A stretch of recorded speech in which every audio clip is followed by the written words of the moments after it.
ठीक है। तो न्यूट्रिशन में हमने सबसे पहले क्या किया? हमने फूड का इंटेक किया। इंजेक्शन किसकी मदद से हुआ? माउथ की मदद से। माउथ को हमने क्या बोला? Buccal cavity. ठीक। ईसोफेगस में क्या हुई? पेरिस्टाल्टिक मूवमेंट्स हुई। अच्छा, माउथ में क्या था? माउथ में कौन सा एंजाइम था? Salivary amylase. सलाइवरी अमाइलेज कराना था हमारा कार्बोहाइड्रेट्स का ब्रेकडाउन। ठीक। मैंने बताया ऑर्गेनिक एलिमेंट्स क्या होते हैं, CFPV लिखाया था। Carbohydrates, fats, proteins, vitamin. ठीक है।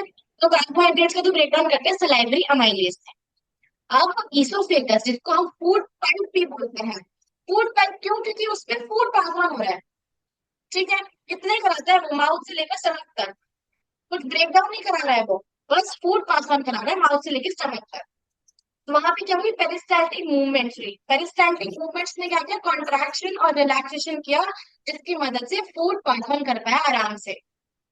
फिर फैट स्टमक में हमारे पास क्या क्या सीक्रेट हुआ? HCl, पेप्सिन और हमारा म्यूकस। म्यूकस ने लुब्रिकेशन दिया।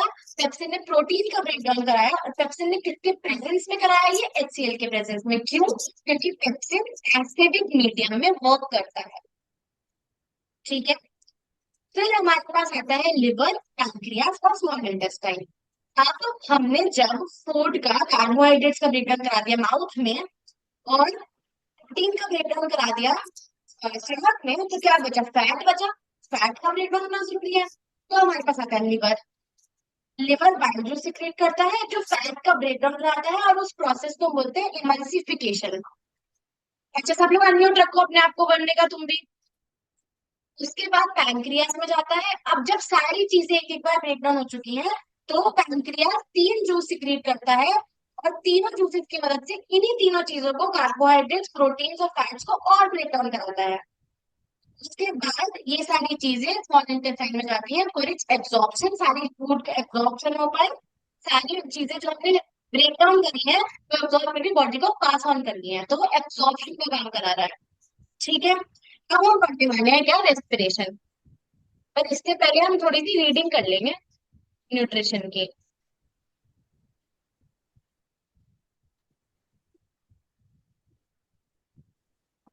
चलो शौर्य करो न्यूट्रिशन इन ह्यूमन बींग्स की reading.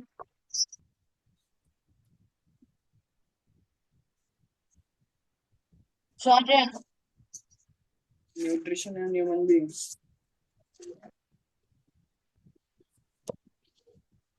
The alimentary canal is basically a long tube आज के लिए मुझे बोल तो extending रही। from the mouth to the anus.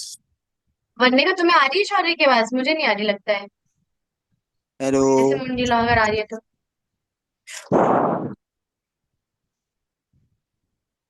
अच्छा, वो hello. इसमें आवाज आ रही है। समझ गई। रुको एक मिनट शौर्य, एक मिनट रुको। तुम्हें कम तो तुम यहाँ पे बैठ जाओ। एक मिनट रुकना। तुम मुझे बता दो।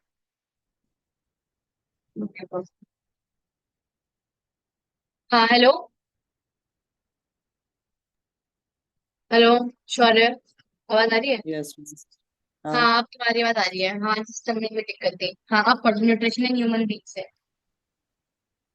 The alimentary canal is basically a long tube extended from the mouth to the anus.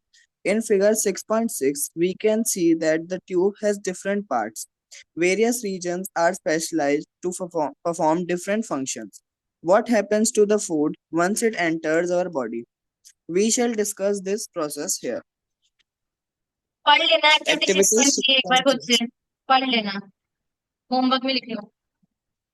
6.3 ये जो भी है 5.3 के बारे में। चलो आगे पढ़ो। We eat various types of food which has to pass through the same digestive tract.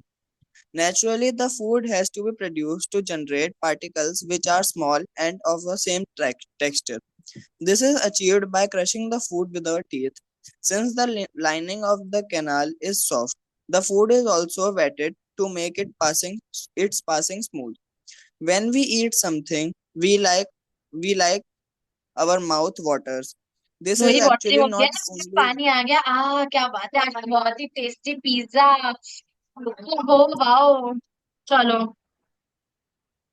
This is actually not only water, but a fluid called saliva secreted by salivary gland. Another aspect of food we ingest is its complex nature. It is If it is to be absorbed from the alimentary canal, it has to be broken into smaller molecules. This is done with the help of biological catalysts called enzymes.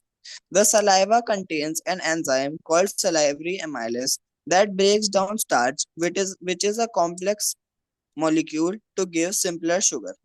ये The food underline is करो, used. Biological catalyst called enzymes. ये जो biological catalyst होते हैं, ये जो break down कराने में हेल्प कर रहे हैं तुम्हारी हर जगह, इनको हम क्या बोल रहे हैं? एंजाइम्स बोल रहे हैं।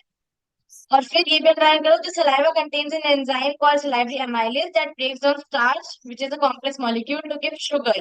तो सलाइवा ने क्या किया? स्टार्च को शुगर में कन्वर्ट किया। ठीक है, स्टार्च को कहीं पे हम यहाँ पे कहीं पे स्टार्च बोलेंगे, कहीं पे कार्बोहाइड्रेट बोलेंगे, उसमें कंफ्यूज मत होना कि अलग अलग क्यों लिखा है। स्टार्च को ही कार्बोहाइड्रेट बोलते हैं, C6H12O6। चलो आगे। The food is mixed thoroughly with saliva and moved around the mouth while chewing by the muscular tongue. It is necessary to move the food in a regulated manner along the digestive tube so that it can be processed properly in each part. The lining of canal has muscles that contract rhythmically in order to push the food forward. These peristaltic movements occur all along the guts.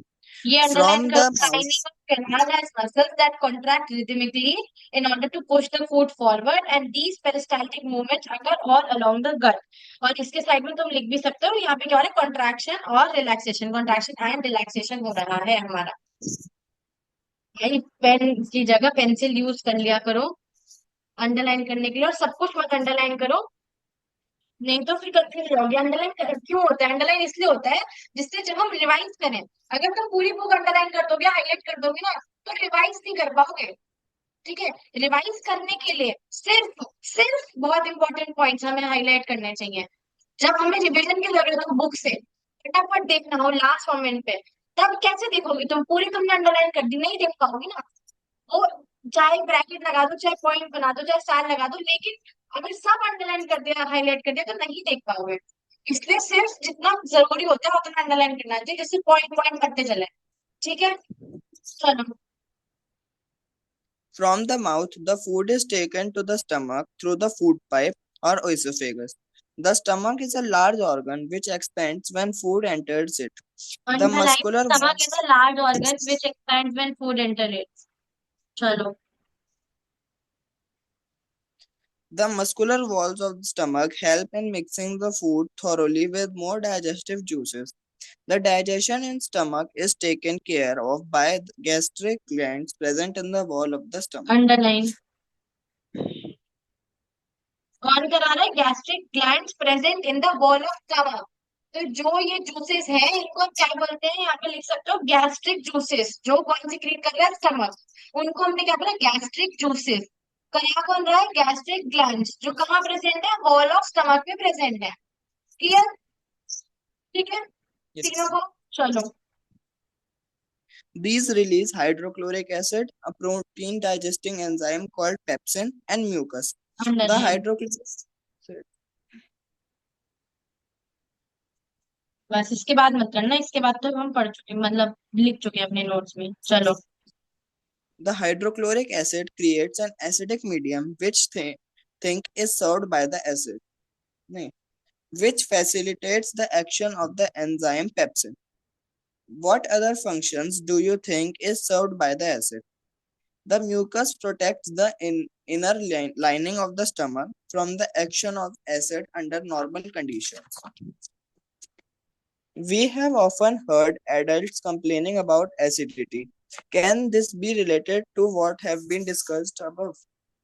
The तो मैंने exit of food from the मैंने stomach. पूछा था कि acidity हो जाती है, तब भी हमने बात की थी पहले, अगर किसी को याद हो तो। जब एसिड प्रेजेंट है, जब एसिडिक मीडियम प्रेजेंट है, तो एसिडिटी होने के चांसेस तो ऑब्वियसली है ही ना बॉडी में। चलो आगे। The exit of food from the stomach is regulated by a sphincter muscle underline, which release sphincter muscle. चलो। which releases it in small amount into the small intestine. From the stomach, the food now enters the small intestine. This is the longest part of the alimentary canal, which is fitted into a compact space because of extensive coiling. The length of the small intestine differ in various animals depending on the food they eat. Herbivores eating grass need a longer small intestine to allow the cellulose to be digested. Meat is underline, easier to digest. यहाँ से underline करो। ये एक important point भी है, यहाँ पे star बना लो, इम्पोर्टेंट के लिए हम स्टार बनाएंगे, ठीक है। तो ये एक इम्पोर्टेंट भी है, हर्बीवोर जो लग नहीं रहा है इम्पोर्टेंट ये किसी को भी पढ़ने से, पर ये है। Herbivores eating grass need a longer small intestine to allow the cellulose to be digested. Or meat is easier to digest, hence carnivores like tiger have a shorter small intestine. तो herbivores के पास longer small intestine की जरूरत है, carnivores के पास small intestine मतलब shorter की जरूरत है। क्यों? क्योंकि जो हमारे पास जो, एक बात देखो, हमारा ग्लूकोज कौन सेट कर रहा है एक्चुअली, हम इनडायरेक्टली डायरेक्टली किस पे डिपेंडेंट है, अनम्यूट करो वरने का, किस पे डिपेंडेंट है बताओ। हम Plants. डायरेक्टली या इनडायरेक्टली फूड के लिए, हाँ, प्लांट्स पे करने का बताओ, बोलो। Plants पे। डायरेक्ट प्लांट्स पे डिपेंडेंट है, डायरेक्टली या इनडायरेक्टली प्लांट्स पे डिपेंडेंट है। तो क्यों? क्योंकि प्लांट्स ही वो मेन सोर्स है जो जनरेट करता है हमारा C6H12O6, यानी कि ग्लूकोज मतलब कार्बोहाइड्रेट्स, ठीक है। कार्बोहाइड्रेट जनरेट करता है वो। अब जो मेन सोर्स है जहां से कार्बोहाइड्रेट आ रहा है, उसको ब्रेक डाउन करने के लिए ज्यादा एनर्जी की नीड है ना, है कि नहीं। जहाँ पे कम ग्लूकोज कम कार्बोहाइड्रेट मिलेगा वहां कम नीड होगी। जब वही मेन सोर्स है तो क्या लिखा है कि उन्हें क्यों चाहिए होती है longer small intestine to allow cellulose to be digested. वो मेन फॉर्म है, एकदम रॉ फॉर्म, जहाँ पे हम अगर हम प्लांट्स ईट करते हैं तो उसमें ज्यादा टाइम लगता है डाइजेशन में, ठीक है। और जो हमारा ये है कार्निवोर्स, इसमें शॉर्टर स्मॉल इंटेस्टाइन हो जाता है, क्योंकि भले ही हमारे मीट की जो पीसेस होते हैं वो ऑयली जरूर होते हैं, ठीक है। जबकि तुमने सुना उल्टा होगा, सुना ये होगा कि अगर मतलब मान लो अगर कोई खाता है मीट वगैरह तो धीरे धीरे खाता है, या फिर ज्यादा पेट में नहीं जाना चाहिए, ऐसा हो जाता है, वॉमिटिंग हो जाती है बहुत, क्योंकि जो होता है ना अगर वो च्यू नहीं करते ढंग से तो वो ब्रेक डाउन नहीं करते ढंग से, तो वो तो च्यू का मार्ग है। लेकिन सेल्यूलोज की ज्यादा डाइजेशन के लिए जो हमारा मेन सोर्स है उसके लिए हमें बड़ी इंटेस्टाइन की जरूरत है। नहीं नहीं, हमारे अंदर भी पड़ा होता है, बट वो है कि हर्बीवोर्स और कार्निवोर्स का कंपैरिजन हो रहा है यहाँ पे। हाँ, उनके में कंपैरिजन हो रहा है, तो उसमें हर्बीवोर्स से ज्यादा बड़ा होता है, जो बिल्कुल ही फूल पत्ती खाते हैं। यहाँ हम एनिमल्स की कैटेगराइज कर सकते हैं उन्हीं को, ठीक है। जो तो सिर्फ कार्निवोर्स पे फीड करते हैं, और जो सिर्फ फूल ये हमारे पत्ती वत्ती खाते हैं, बकरी वकरी ये सब, है ना। ये शेर वगैरह जैसे, वो एकदम वो उनकी हो सकती है छोटा स्मॉल इंटेस्टाइन, ठीक है, जो मार मार के खा रहे हैं। चलो मैं पढ़ू, आगे कोई पढ़ रहा है, वर्णिका पढ़ो, Yes, थोड़ा ma'am. तेज पढ़ना, आवाज आए। The small intestine is the site of the complete digestion of carbohydrates, proteins, and fats. It receives the secretions of the liver and pancreas for this purpose. The food coming from the करो, stomach. Small intestine किस चीज का site है? Complete digestion of carbohydrates, proteins and fats. मैंने क्या बताया था तुम्हें अभी कि जो पैनक्रियाटिक जूसेस हैं ये कहाँ पे हम फेंक रहे हैं? स्मॉल इंटेस्टाइन में फेंक रहे हैं। तो जो हमारी साइट ऑफ कंप्लीट डाइजेशन हुई वो क्या हुई? वो तो स्मॉल इंटेस्टाइन हुई ना। ये मत करना कंफ्यूज कि अगर हमारी कंप्लीट डाइजेशन फाइनली हो रहा है तो वो पैनक्रियास करवा रहा है, तो यहाँ हो तो किस पे रहा है? स्मॉल इंटेस्टाइन हो रहा है। पैनक्रियास तो सिर्फ एक जरिया है जो सारे जूसेस को स्मॉल इंटेस्टाइन में अपने फेंक देगा, लेकिन करवाएगा कौन? Small intestine is the site of complete digestion. It is a very important point, बहुत कॉन्सेप्ट क्लियर तो। हाँ, इसीलिए अंडरलाइन करा रही हूँ, बहुत इंपॉर्टेंट पॉइंट है। यहाँ पे गड़बड़ हो जाती है, पैनक्रियाटिक जूसेस फेंके जाते हैं स्मॉल इंटेस्टाइन में। मैं पढ़ती हूँ आगे। It receive the secretion of the liver and pancreas for this purpose. फिर the food coming from the stomach is acidic and has to be made alkaline for the pancreatic enzymes to act. अभी notes में लिखवाया था मैंने कि pancreatic enzymes किस medium में act करते हैं? अल्कलाइन मीडियम में। अंडरलाइन कर सकते हो कि फूड जो समझ से आ रहा है वो एसिडिक है, और अल्कलाइन बनाया जा रहा है किसके लिए? पैनक्रियाटिक एंजाइम्स के लिए। Bile juice from the liver accomplishes this in addition to acting on fats. Fats को तो ब्रेक डाउन करता ही है, साथ में वो एल्कलाइन मीडियम बनाता है. Fats are present in the intestine in the form of large globules. ये globule वर्ड अंडरलाइन कर लो, large globules, fat कर लो और large globule कर लो. इससे मैं बताओ कि fat large globules में होते हैं, which makes it difficult for enzymes to act on it. तो bile क्या करता है? emulsification of fats करता है. अभी बताया था fats का breakdown करता है, क्योंकि वो large globules में present होते हैं और एंजाइम्स के एक्ट करने के लिए बहुत मतलब डिफिकल्ट हो जाता है इतने फैट मॉलिक्यूल्स को एक्ट करने के लिए. इसलिए बाइल एक बार इमल्सिफिकेशन यानी कि ब्रेकडाउन फैट्स कराता है. Bile salts break them down into smaller globules inside, increasing the efficiency of enzyme action. तो अंडरलाइन कर लो, increasing the efficiency of enzyme action कौन? बाइल कराता है. एफिशिएंसी इंक्रीज करा रहा है वो एंजाइम्स की. फिर this is similar to emulsification action of soap on dust that we have learned in chapter 4. The pancreas secretes pancreatic juices which contains enzyme like trypsin for digesting proteins. मैंने बताया था 3 होते हैं. अमाइलेज, अमाइलेज अगर mouth में भी amylase carbohydrate का करा रहा है तो यहाँ भी पैनक्रियाटिक अमाइलेज कार्बोहाइड्रेट का कराएगा.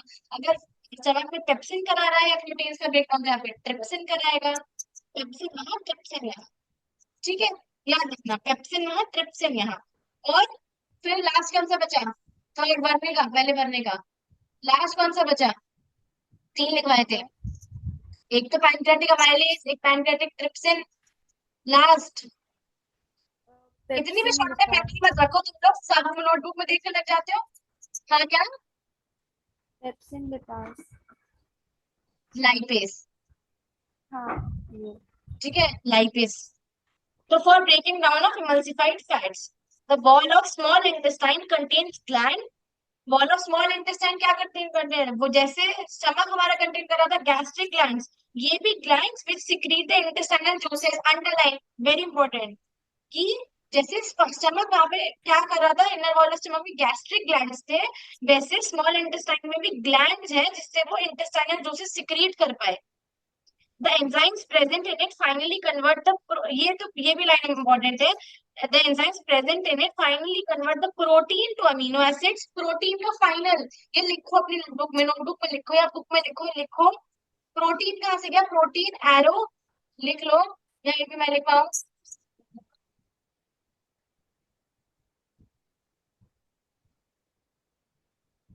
प्रोटीन फाइनली किसमें गया? प्रोटीन से हमारे पास कन्वर्ट हुआ फाइनली अमीनो एसिड्स.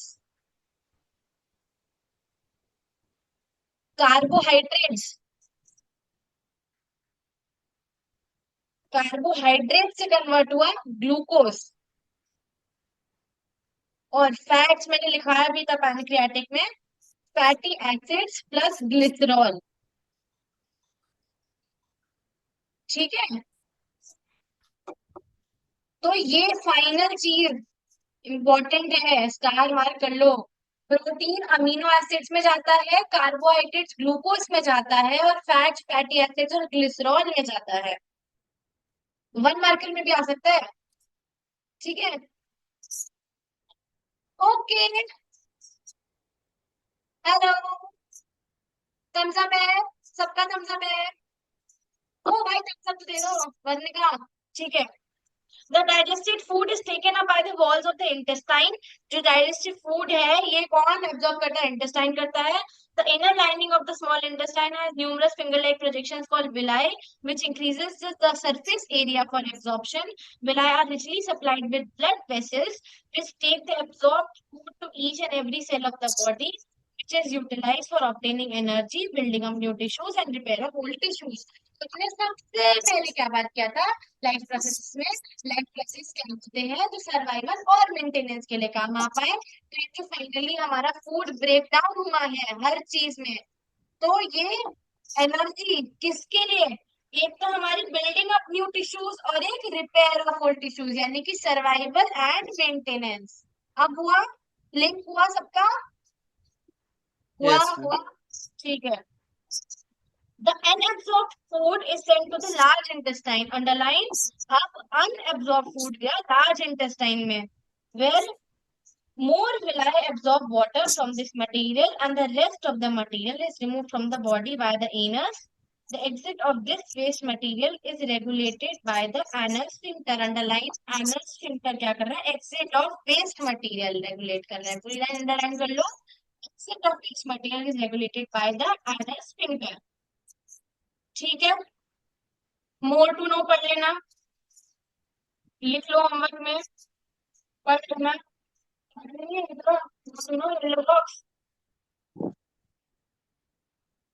आ जाता है कभी कभी मोड किसी भी क्वेश्चन में बता दो.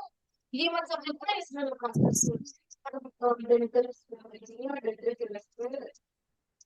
ये मत समझना कि इस पे आता नहीं है. ये जो येलो बॉक्स है ना मोड टू नो, इससे भी एक मार्कर दो मार्कर कितने भी दे सकते हैं. और आ जाता है ये मेरे ख्याल से 2020 के उसमें आया भी था. 2020 के बोर्ड में आया था ये येलो बॉक्स से क्वेश्चन. ठीक है. तो अब ये जो इंटेक्स क्वेश्चंस है ये कर लेना. ऑटोट्रॉफ न्यूट्रिशन और हेटरोट्रॉफ न्यूट्रिशन मैंने पहले भी होमवर्क दिया था तो ये छोड़ सकते हो. एक मिनट रुको.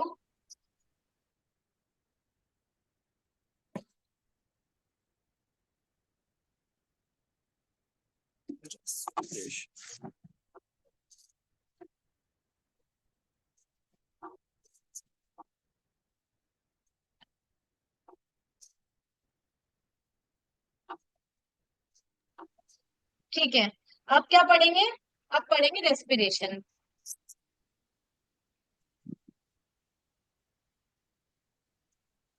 तो हेडिंग डाल लो. सिर्फ मैं ना डालूं हेडिंग नोटबुक में अपनी. रेस्पिरेशन.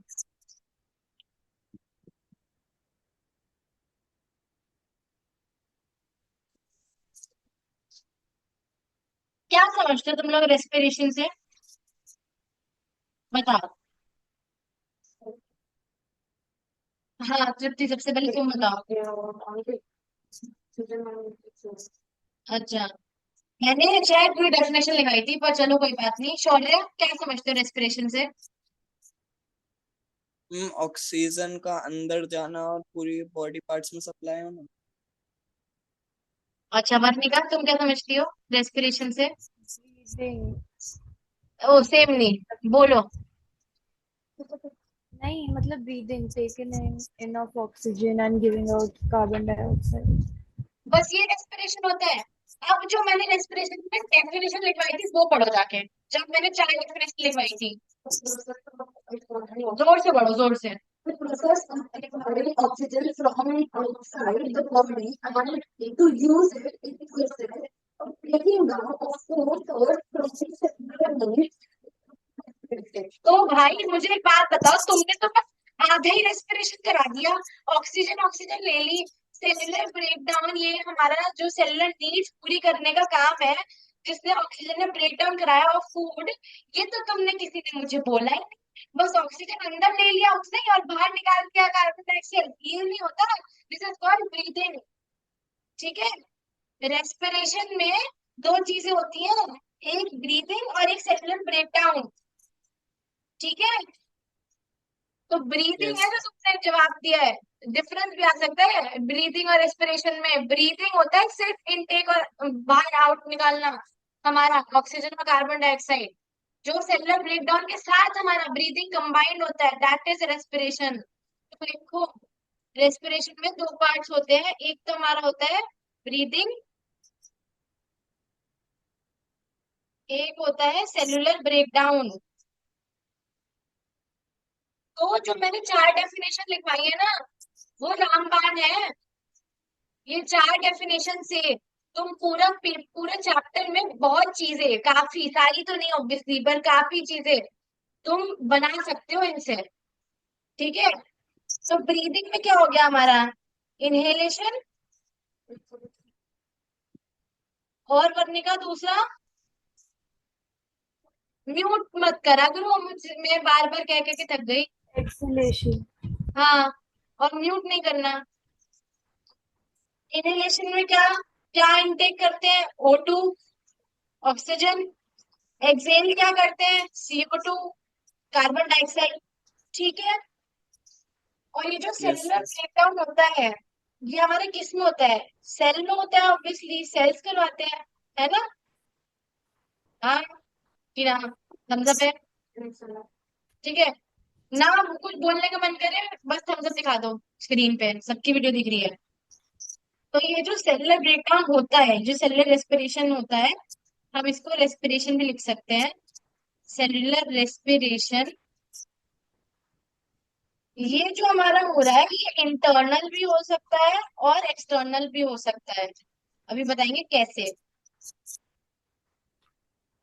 जो इंटरनल होता है ना, इंटरनल, वो, अब एक बात बताओ, तुम यहाँ से ऑक्सीजन ले रहे हो, जो इंटरनल वाले सेल्स हैं क्या वो भी ले रहे हैं बाहर से, एनवायरमेंट से?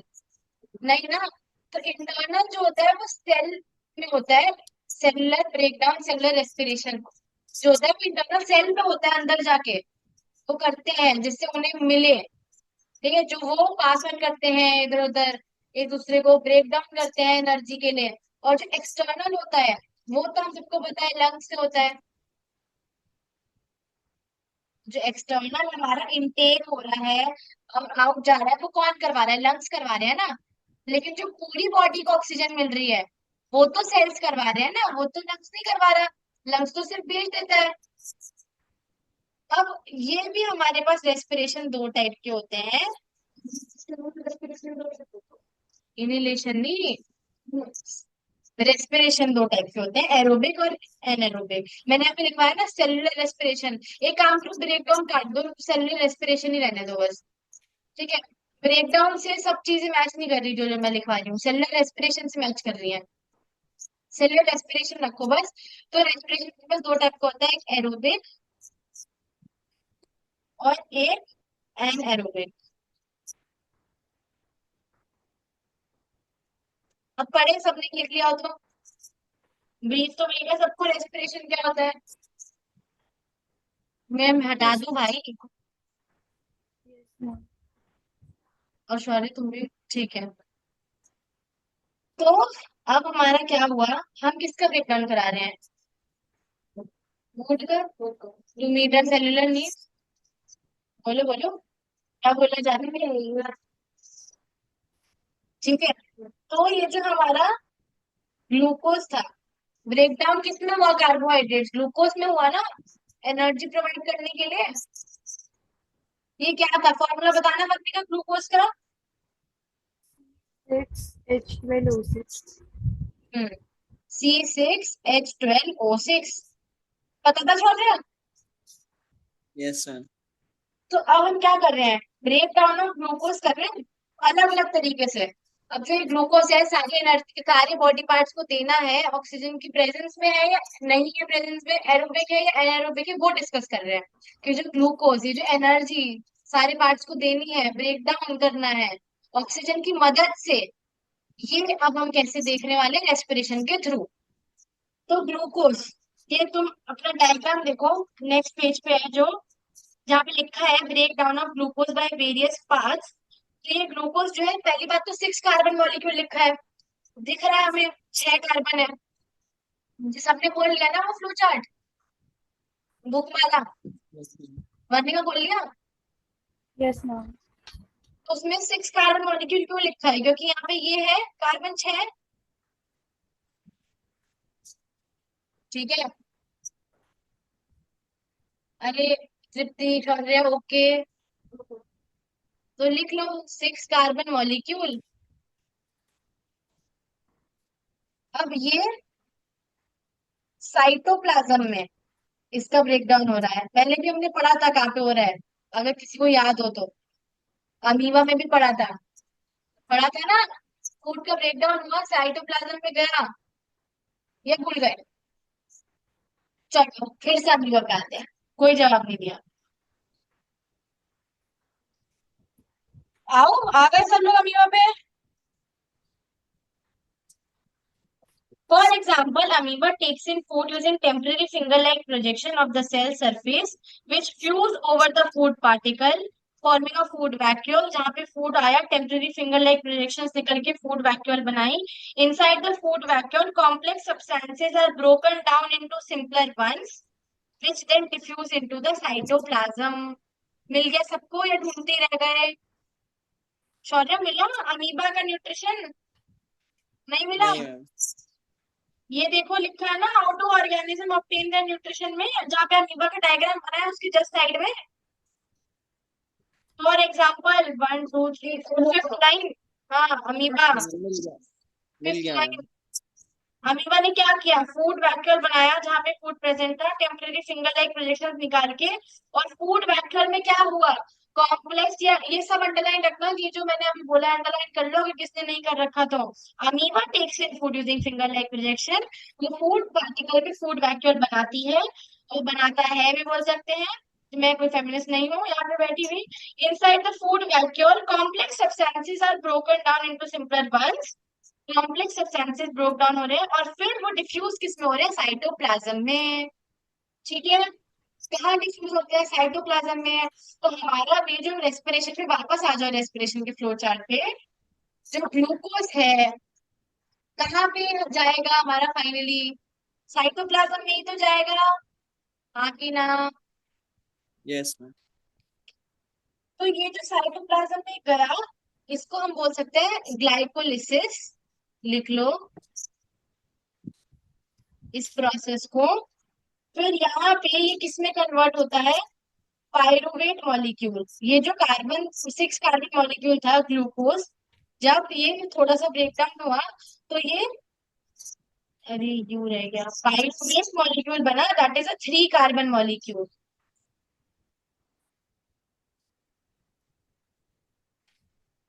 ठीक है, तो ये साइटोप्लाज्म में किसमें ब्रेकडाउन हुआ, एक तो पायरुवेट में, और थोड़ी सी हमें यहाँ पे एनर्जी मिली।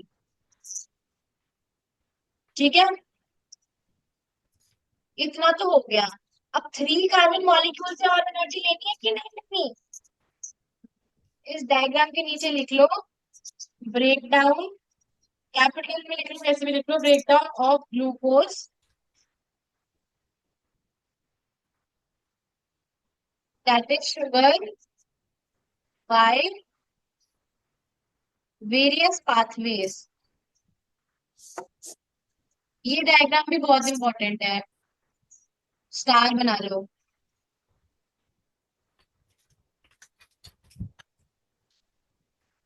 तो अब ये जो है हमारा पायरुवेट, ये एरोबिक भी हो सकता है, एनारोबिक में भी जा सकता है। अब हम फाइनली कैसी एक्टिविटीज कर रहे हैं उन पे डिपेंड करता है, या फिर कहाँ पे ब्रेक डाउन हो रहा है उन पे डिपेंड करता है कि पायरुवेट फाइनली किस चीज में ब्रेक डाउन होगा। ये जो हमारा 3 कार्बन मॉलिक्यूल है। हम्म, सबसे पहले माइटोकॉन्ड्रिया में होगा। देख लो देख लो, नहीं मिल रही कोई बात नहीं। माइटोकॉन्ड्रिया, माइटोकॉन्ड्रिया में कहाँ पे होता है, जहां पे हमारी प्रेजेंस ऑफ ऑक्सीजन होती है।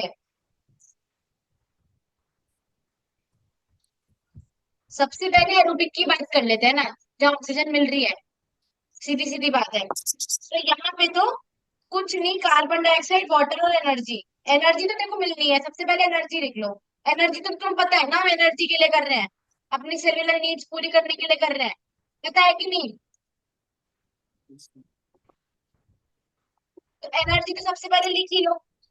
उसके बाद हमें पता, उसके बाद ये जो H2O बचा है वाटर में, और हमारा बाकी जो है वो कार्बन डाइऑक्साइड CO2 में निकल गया। तो ऑक्सीजन में सिंपल है, एनर्जी के साथ वाटर और CO2 निकला है। ये ना थोड़ा सा याद करने में तकलीफ हो सकती है शुरू शुरू में, पर अगर तुम देखो तो यार ये 6 कार्बन मॉलिक्यूल था, 3 कार्बन बन गया, तो एनर्जी निकल गई जब कार्बन ब्रेक डाउन हो गया। अगर यहाँ पे एक ही कार्बन रह गया तो और एनर्जी निकल गई। ठीक है, ये हो रहा है, एनर्जी ले रहे हैं बेसिकली ऑक्सीजन की मदद से, या तो प्रेजेंस ऑफ ऑक्सीजन हो गया। फिर हम बात करते हैं एब्सेंस ऑफ ऑक्सीजन। लिख लो एब्सेंस ऑफ O2, लिख लो लिख लो। ये कहाँ पे होता है, ये होता है यीस्ट में। अब यहाँ पे ऑक्सीजन मिल ही नहीं रही उसको। ठीक है, अब जब ऑक्सीजन नहीं मिल रही तो वाटर का फॉर्मेशन इतना आसान नहीं है।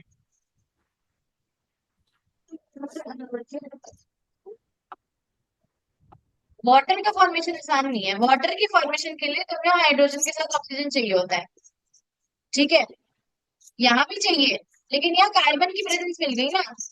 वाटर के फॉर्मेशन को कार्बन नहीं मिल पाया वहां पे। वाटर में कार्बन आता है, वाटर के फॉर्मेशन में H2O में कार्बन आता है, आता है। बहुत बढ़िया। नहीं, शौर्य मना कर रहे हैं। वर्णिका तुम बताओ। No, ma'am. वाटर में H2O में कार्बन आ गया, तो वाटर में कार्बन नहीं आता ना, तो वाटर की फॉर्मेशन नहीं होगी। वाटर की फॉर्मेशन नहीं होगी, वहां हमें ऑक्सीजन की प्रेजेंस चाहिए टोटल। लेकिन यहाँ कार्बन आता है कार्बन डाइऑक्साइड में, हाँ Yes, ma'am. या ना, ठीक है। तो एनर्जी, सबसे पहले तो एनर्जी लिख लो। एनर्जी चाहिए हमको, एनर्जी मिल गई, ठीक है। फिर CO2 बन पाया, हाँ बन पाया, क्योंकि वहां कार्बन की प्रेजेंस थी, कार्बन ने अपना काम इनिशिएट कर दिया। कोई बोला कुछ? और फिर हमारे पास बनता है इथेनॉल। इथेनॉल क्यों बना? देख, 6 कार्बन था, फिर से बता रही हूँ, ग्लूकोज, ये 3 कार्बन बन गया पायरुवेट, तो हमें एनर्जी मिली। जब पायरुवेट जो 3 कार्बन मॉलिक्यूल है, जब ये और ब्रेक डाउन होगा तभी तो एनर्जी मिलेगी, हाँ कि नहीं? तो ये जो इथेनॉल होता है, ये होता है 2 कार्बन मॉलिक्यूल। तुम डायग्राम बना रही हो तो तुमने बुक से देख के बनाया था? अच्छा, उधर से, ठीक है। इथेनॉल 2 कार्बन मॉलिक्यूल है, कार्बन और कम हुआ तो एनर्जी और मिली, ठीक। Absence of oxygen. अब बात करेंगे lack of oxygen, lack of O2। ये होता है इन आर मसल सेल्स, ठीक है। मसल भी लिख सकते हो बस, अगर जगह कम पड़ रही है तो लैक ऑफ O2 में एनर्जी, भाई सबसे पहले एनर्जी मिली, ठीक है, हमें एनर्जी चाहिए थी। और जब हमारे पास लैक ऑफ ऑक्सीजन होता है ना, तब सबसे ज्यादा, मतलब तब ना 3 कार्बन मॉलिक्यूल ही रह जाता है, बस 3 कार्बन मॉलिक्यूल थोड़ा छोटा हो जाता है, पर कार्बन 3 ही रहते हैं जैसे बड़े मॉलिक्यूल्स है। हमने अभी इतने टाइम से हम पढ़ रहे हैं बड़े मॉलिक्यूल को छोटे में ब्रेक डाउन कर रहे हैं, तो ऐसा तो हो सकता है ना कि बड़े मॉलिक्यूल में भी 3 कार्बन और छोटे